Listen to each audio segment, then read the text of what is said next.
السلام علیکم، کیسے ہیں آپ سب لوگ؟ آج میں آپ لوگوں کے لیے جو ناول پڑھ رہی ہوں اس کا نام ہے جو بچے ہیں سنگ سمیٹ لو بائی فرحت اشتیاق۔ آج اس کا پہلا چیپٹر ہے، شروع کرتے ہیں۔ وہاں اندھیرا بہت تھا، ہیبت ناک سناٹا تھا، اسے بہت ڈر لگ رہا تھا۔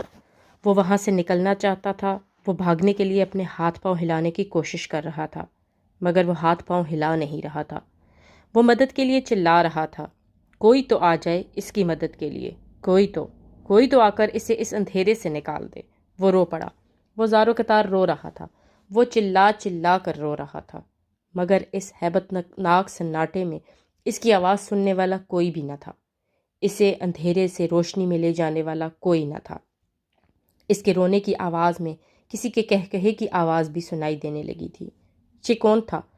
کون اس کی اس بے بسی پر ہنس رہا تھا؟ بے چینی سے کروٹ بدلتے اس کی آنکھ کھل گئی تھی۔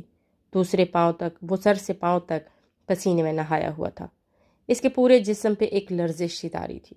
اس نے اپنے ارد گرد چاروں طرف نگاہیں گھمائیں، اسے اندھیرا دکھائی دیا۔